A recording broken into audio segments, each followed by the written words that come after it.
Okay, so I'll talk to you, Canan.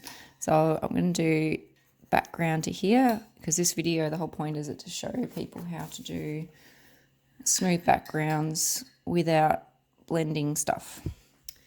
Because you can have things like mineral spirits and stuff you can use to blend pencil, and I'm going to show people in the video how to do it without using solvents and stuff to blend.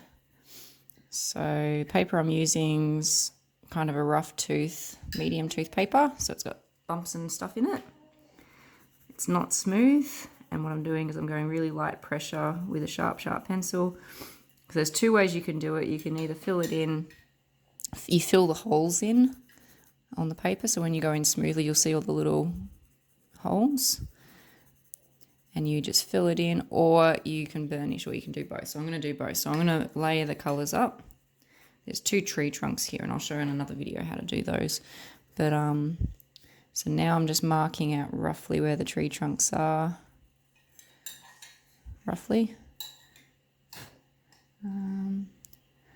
Just work this out. Yeah, about there. Okay. So basically what you do is you go really smooth. This will work on smooth tooth paper too, but I'm using rough. So you can sort of see the tooth of the paper here. It's got little holes, a little white bits showing through. And I'm literally using the sharp tip to literally just fill it in. And then I'm going to a different pencil. This one's a Prismacolor.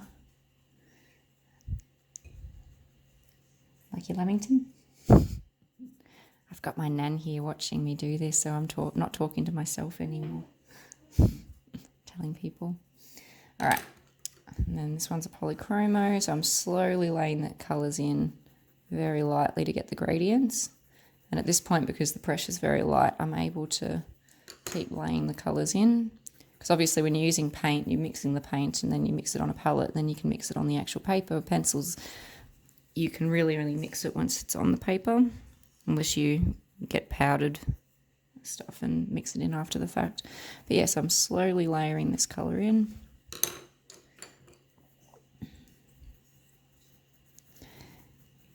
And then what's going to happen is when I've done this, I'm going to be burnishing, which means pushing pretty hard, and when you're going to push the pigment into the paper. So at the moment I'm just going to over and over again repeat the process. Now this one is Derwent Lightfast, Light Aqua. I think it was Arctic I was going to go for, because this one's got a bit of a green tinge to it. Yeah, a bit of a green tinge. So I'll keep layering it up. So what you do is you want to burnish with a colour that's pretty close to what you want the final thing to look like, or you want it to be burnishing significantly lighter than that colour, and then it will all even out. This is Phthalo Blue. So I'm putting this one in very lightly just because Phthalo Blue is a very blue colour, and I'm wanting it to be more on the grey-ish tone. So speaking of which, this one is Cold Grey 1. I'm now going to go over a bit firmer. So now medium-ish pressure. The medium-ish pressure now is going to kind of show where a bit more of these holes show through. Come back with the sky blue. And then slowly doing this over and over and over again, it eventually starts to look like paint. Okay, so I'm just over and over and over again repeating the process. So the whole thing is this entire background's got like a lighter blue in the middle, and it kind of radiates out to a darker blue, so that'll make more sense when people see the rest of the picture.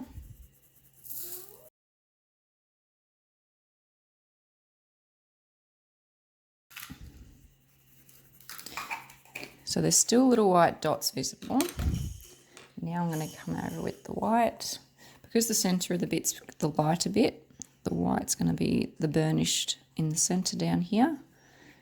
And what I'll do is I'll just see how light this gets it. That's actually, I'm still happy with that blue, so I'm going to make that go a bit further out. So this is the bit that makes it look like paint. So the final layer is this burnish layer, and because it's got the dark blue or the darker blue underneath, that still makes it get that nice smooth gradient, and we're done. So that's all that is. It's just layering it up with a super sharp pencil. I use the Derwent Super Point pencil, but Swordfish is good, and there's some other good brands too.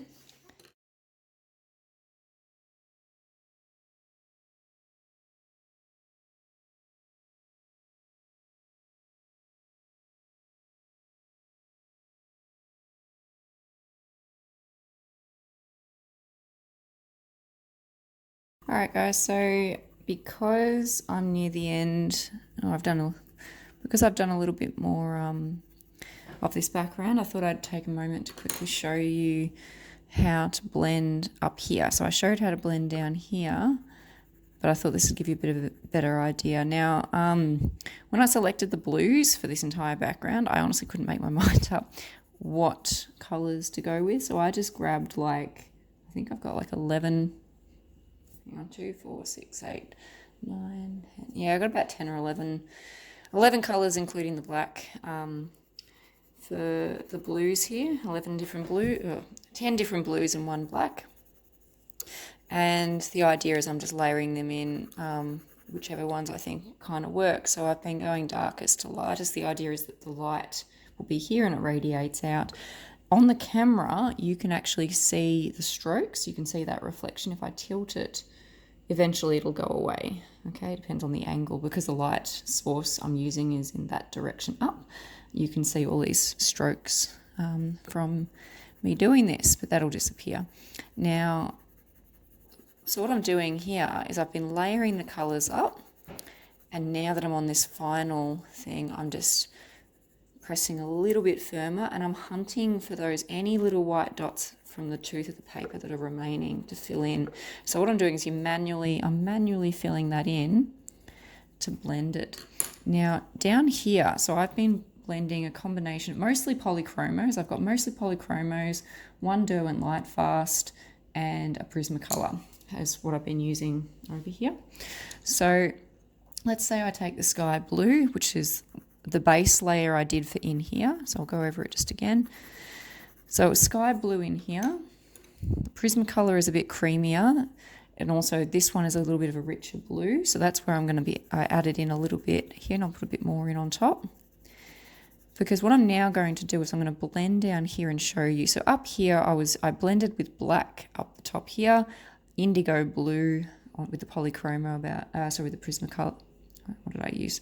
Polychromo. Polychromo indigo, dark indigo was used here, and different ones were used in here. So the main ones I was using was Helio blue reddish, or it was indanthrene blue. They're pretty similar. And then I was using different cobalts and ultramarines and things like that. And I'll keep alternating, and I'll work out which ones I mostly use, and I'll write them down on my list. So they were the burnishing layers. Now down here, I'm actually going to get the white, because what I did for this section was I burnished in white, and I explained before that once the pigment is down with the blues, the white will just blend it all. It's not like white is going to make it go white, the white will just blend it. And I'm going to do the same over here. Because that radiates out, there's still white here, and the tree branch would have been blocking that. Okay, so I'm now going to press pretty firm to blend that. Okay, and you can see it's still pretty dark. Compared to here, it's actually looking pretty light, so I have to be careful not to do too much. Now, this bit is a burnish, so I'm doing a dark pressure. Sorry, I'm not talking about heavy pressure, firm pressure, up to about here, because the idea, I could imagine like a fake circle of that's where the light radiates from. Now, as I'm going out in this direction, I'm using less and less pressure, so it's not as much of a burnish, but I am putting a bit of that white layer down.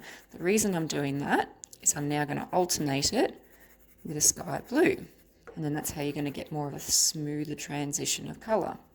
Now, some people like to do this with something like pan pastels and things like that, because pastel will actually blend quicker, and it does give you that lovely even look. So now this is the sky blue in the Polychromo. You could also use something like not Lightfast, I think it's Arctic in Luminance would also do well, because it's a very light colour, but it has that blue tinge to it. I was debating getting that out, but I thought I've already got too many pencils out, so what I might do is I'm just going to be blending with the white and the sky blue. And I'm just doing it a little bit at a time. There's still enough tooth left in this paper for me to keep blending it in and keep with the extra layers. Okay, so I have to keep pulling myself away and making sure I'm not going too overboard, because I don't want to get blinkered into just this section, because I can see it's already becoming a bit of a straight line and the overall effect will be a circle. So what I'm going to do to fix that is I'm using the light blue down here, but up here I'm going to come in, let's try the ultramarine. It's cobalt, because the cobalt has a very blue to it, like a very rich royal kind of blue to it. Ultramarine is a little bit more dulled down, which is why I'm going in with that.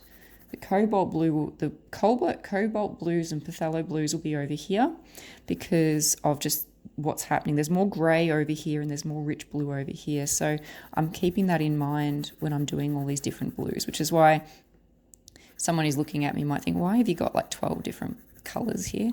And this is why, so that it can work it out.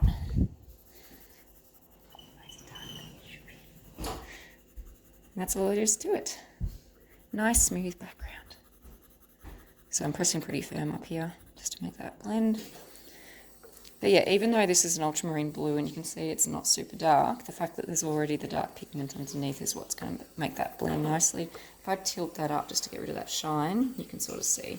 So you can still see those little dots of tooth showing through, and then I will off camera go through literally every single one of them and just fill them in. So you just do dot, dot, dot, and you just fill them in and they will disappear. It's very time consuming, but that's when you get that lovely blended look. So this is what it looks like at the moment. Okay, so you can see a little bit of the tooth is there. Texture is different.